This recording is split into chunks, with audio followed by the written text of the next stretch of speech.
আয়কর না দেওয়ার অভিযোগ উঠেছিল বলিউড সুপারস্টার শাহরুখ খানের বিরুদ্ধে। এই নিয়ে অভিনেতা জড়িয়ে পড়েছিলেন মামলাতেও, তবে অবশেষে মিলল স্বস্তি। 2011 সালে প্রেক্ষাগৃহে মুক্তি পায় শাহরুখের জনপ্রিয় ছবি রাওয়ান, আর এই ছবি নিয়েই তৈরি হয়েছিল আয়কর বিতর্ক। দাবি করা হয়েছিল কিং খান নাকি ছবির আয়ের উপর যে পরিমাণ কর হয় তা তিনি কর হিসেবে ভারতে প্রদান করেননি। সে কারণে আয়কর দপ্তর নায়কের বিরুদ্ধে এই অভিযোগ তুলেছিল, আর তার জেরেই আবার তার আয়কর রিটার্ন খতিয়ে দেখার নির্দেশ দেওয়া হয়েছিল। আয়কর আপিল ট্রাইব্যুনাল সেই নির্দেশ খারিজ করেছে। 83.42 কোটি টাকা আয়ের কথা প্রকাশ করে 2012-13 অর্থবর্ষে আয়কর রিটার্ন পেশ করেছিলেন শাহরুখ ও তার প্রযোজনা সংস্থা।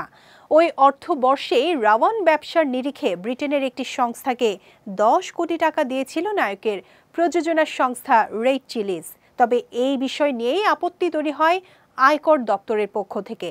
আয়কর দপ্তর পক্ষ থেকে অভিযোগ করা হয় যে এইভাবে লেনদেন করায় ভারতের রাজস্ব ক্ষতি হয়েছে, কিন্তু এই বিষয়ে ট্রাইব্যুনাল জানিয়েছে এ নিয়ে নতুন কোনো তথ্য আয়কর দপ্তর জানাতে পারেনি।